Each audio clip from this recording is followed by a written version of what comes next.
You know, I was looking at a standard political map of the world this morning, the kind Hmm. you see in every classroom, right? Bright colors, thick black lines, all these distinct shapes. Yeah. And it paints this very specific picture of reality. It tells you, here is France, here is Brazil, here is Japan. Right. The state is the king of the castle. Exactly. And there are these distinct sovereign islands just floating around, minding their own business until they decide not to. That is the classic Westphalian view of the world. Supreme authority within its own borders, an independent actor outside of them. Right. But after going through this research on international organizations, I've realized that MAP is, well, it's basically lying to us. Or at least hiding the wiring. It's hiding the wiring. Because if you actually look at how the world functions, I mean, the day-to-day mechanics of survival, trade, politics, those borders are so porous. There is this massive, almost suffocating, invisible layer on top of everything. Oh, it's not just a layer. It's a machine made of hundreds of moving parts that you could argue holds the entire global order together. We're talking about the international system. Specifically, we are talking about international organizations. Yeah. Now, I know what you're thinking when you hear that. Board diplomats? Board diplomats in Geneva, expensive lunches, endless acronyms. Yeah. You just think bureaucracy. Which is fair. I mean, there is a lot of that. But the argument we're exploring today is that this bureaucracy isn't just red tape, it's actually the operating system of the planet. Mm. And without it, the apps, meaning the countries, they would just crash immediately. This isn't a story about meetings, it's a story about why nations, even the superpowers, can no longer just do whatever the hell they want. That's a real crux of it. Yep. We're looking at the transition from a world of independence to a world of interdependence. Okay. And to understand that, we have to look at the institutions, the IOs, that manage that transition. We need to strip away all the noise and just look at the mechanics, the history, and the theory of why these things even exist. And the why isn't as obvious as it seems. I think we assume these things exist to, do good. Save the whales. Save the whales or feed the hungry. But the reality is much colder, isn't it? Much colder. Mm. It's not about charity, it's about management, it's about survival in a closed system. So let's get our definitions straight before we go any further, because international organization is a broad term. It is. I feel like people use it to describe everything from the United Nations to the Red Cross to FIFA. Are we talking about soccer governing bodies today? Not today, no. The research makes a very sharp and very necessary distinction here. Okay. When political scientists talk about the heavy lifters of the international system, they are talking about intergovernmental organizations, or IGOs. Okay, so what's the litmus test for an IGO? It's the membership. Hmm. In an IGO, the members are the states themselves. Uh-huh. The United States is a member, China is a member, Germany is a member. The government sends a representative who speaks for the state. So this is different from, say, Greenpeace or Amnesty International. Completely different. Those are non-governmental organizations, NGOs. They are huge players, don't get me wrong. They influence policy, they lobby, they make noise. But they don't have a vote. They don't have a seat at the table where the binding decisions are made. Mhm. IGOs are the clubs where the people with the nuclear codes and the central banks meet to hash things out. That's a really important distinction. NGOs are civil society. IGOs are the state itself, just extending its reach. Exactly. But here's the thing that really threw me when I was digging into the numbers. I think of the big ones. The UN, the WTO, NATO, maybe the EU. The usual suspects. Yeah, I count maybe 10. 10 that actually matter. That's the perception. Yeah. But the reality is that there are more than 300 of these intergovernmental organizations currently operating. 300. See, that sounds less like a system and more like a bureaucratic nightmare. Do we actually need 300 distinct organizations to run the world? That just feels like float. It feels like bloat until you realize what they're all doing. It's not just peace and security. It's everything. Like what? There's an organization for postal standards. There's one for aviation safety, one for maritime law, one for telecommunications frequencies. So wait, if I fly a plane from New York to London, Mhm. and I don't crash into another plane, and my radio works, and my mail gets there, that's not magic. That's an IGO. Exactly. It's a web of treaties and standards. And what's fascinating is the trend line. This wasn't always the case. Right. If you look at the history, this is a relatively new phenomenon. We've seen an absolute explosion in these organizations, specifically since World War II. Which implies that something fundamentally broke around 1945 that required us to, I don't know, wrap the world in duct tape. Or we realize that the old way of doing things, pure sovereignty, every nation for itself, was basically a suicide pact. Okay. To understand the explosion, you have to look at the failure that came before it. We have to talk about the League of Nations. A league. The Yeah. prequel that everyone hates. It gets a bad rap, but it was a revolutionary idea at the time. After World War I, the world was traumatized. They said, never again. Right. So they built the first major global IGO to prevent conflict. And we all know how that movie ended. It ended in the deadliest conflict in human history. The research is just brutal on this point. It explicitly states that the League of Nations failed to avert the Second World War. I mean, that is the ultimate failed performance review. You had one job. It was a catastrophic failure design. The League relied on this idea that countries would just behave, ideally. But it didn't have teeth. No enforcement. No enforcement. It didn't have the full commitment of the great powers. The U.S. didn't even join. So when aggressive states started expanding, the League just sort of waved its finger and the tanks rolled anyway. This is the cynical part of me talking, but isn't that just the reality of power? If a big country wants to invade a small country, what is a committee in Geneva really going to do about it? That was the lesson of 1939. And that's why the post-1945 world looks so different. When the dust settled, the survivors didn't say, well, international organizations don't work, let's go back to isolation. They said the opposite. They said, the League failed because it wasn't strong enough. It wasn't pervasive enough. So they doubled down. They built the United Nations. But more importantly, they started building everything else. All the other 300. Exactly. Yeah. The goal of the UN was international peace and security, sure. But the strategy was to bind nations together in so many different ways, economically, legally, technically, that war would become just too costly, too disruptive. So the UN is basically a version 2.0 with the security patches installed. In a way, yes. And the membership explosion reflects that.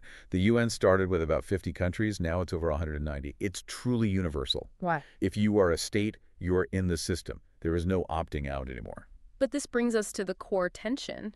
We have 190 plus countries. They're all technically sovereign. They have their own flags, their own armies, their own anthems, and yet they have voluntarily tied themselves up in this web of 300 organizations. Why?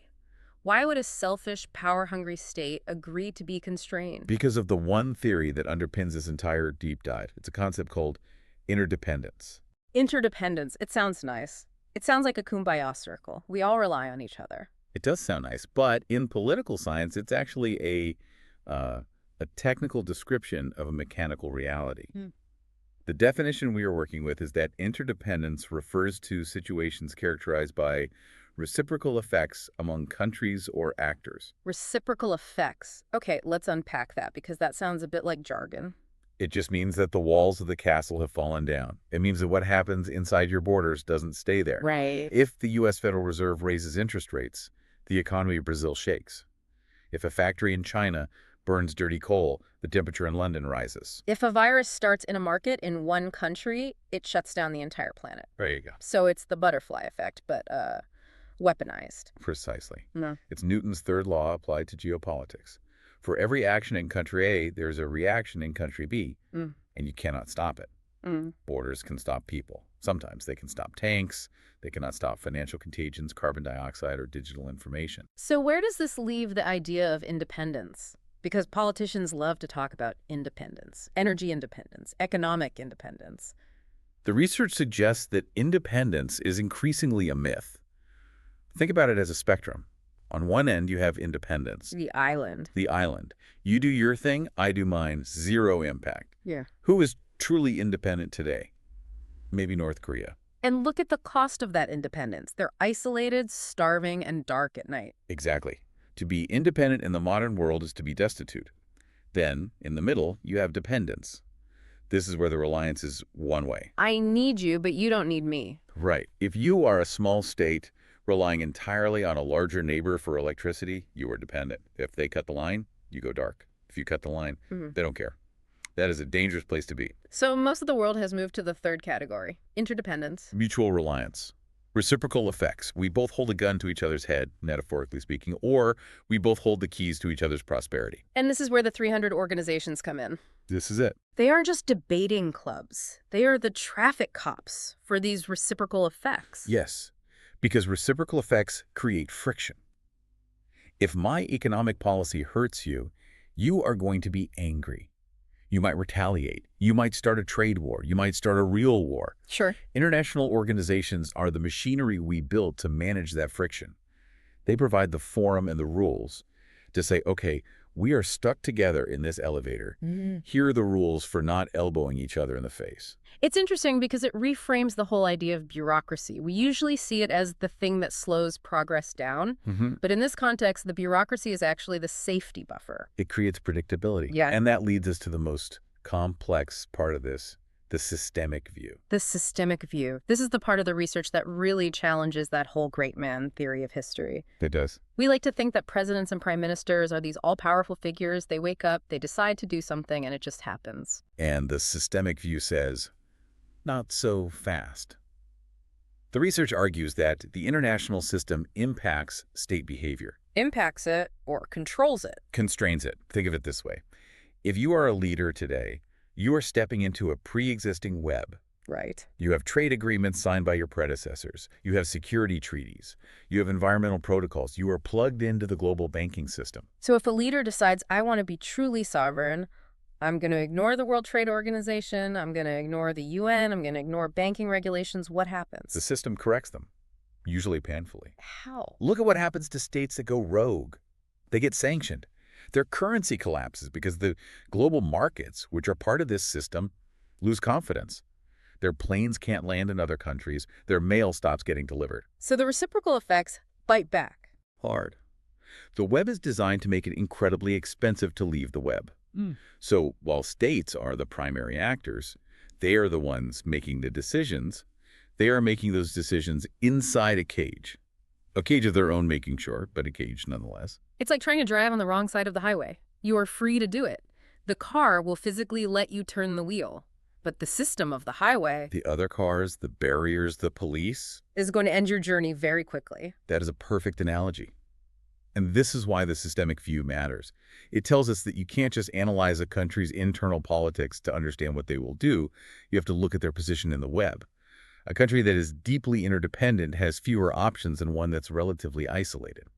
But doesn't this create a massive democratic deficit? I mean, if the system is constraining what my government can do, does my vote even matter? That's the billion-dollar question. If the IMF or the WTO has more say over my economy than my elected officials, who is actually in charge? And that is the source of so much modern political tension. You see this backlash against globalism all over the world. It's essentially people waking up to the systemic view and saying, hey, I didn't sign up for this. I want my sovereignty back. But the genie is out of the bottle, right? You can't just undo interdependence. You can't uninvent the internet or unintegrate the supply chains without causing a massive depression. You can try. Yeah. But as we saw with the League of Nations era, when countries retreat into pure self-interest and stop managing their reciprocal effects, the result isn't freedom.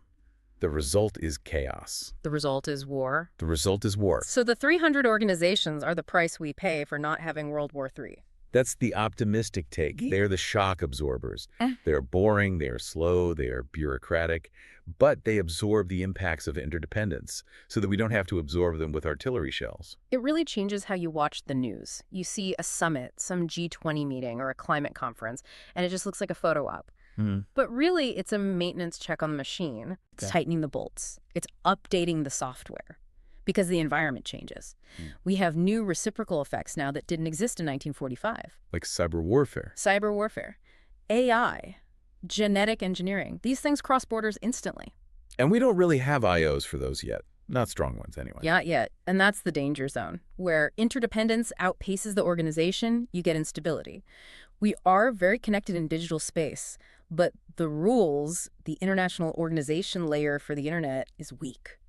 So we see conflict there. So the solution, historically speaking, is more bureaucracy. More governance, more management of reciprocity. It's not sexy, but it's the architecture of survival. Let's just recap this journey, because we've gone from a map on a wall to the architecture of survival.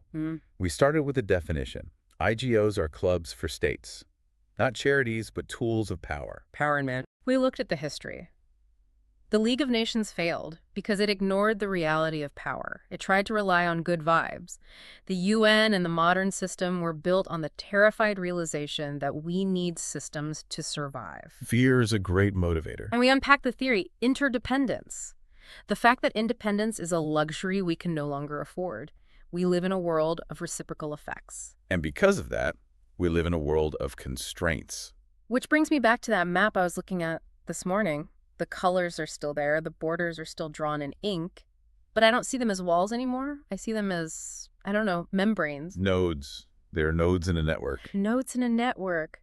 That's a humbling thought. We tend to think of our nation as the main character in the movie, but in a systemic view, we're just a part of the cast. And the script is largely written by the interactions between the cast members, not by any single actor. So here's the final thought I want to leave our listeners with. We've established that the number of organizations has exploded. We've established that the system shapes and constrains state behavior.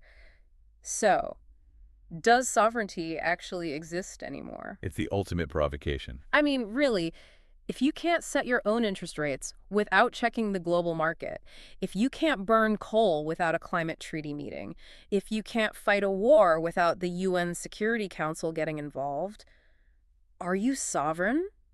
Or is sovereignty just a comforting story we tell ourselves to feel in control? In a system of reciprocal effects, total sovereignty is indistinguishable from total isolation. If you want to be part of the world, you have to give up the right to do whatever you want. The invisible web holds us all. Something to think about next time you curse a bureaucrat. It might just be holding the sky up. Or at least keeping it from falling on our heads. Thanks for going deep with us today. Always a pleasure.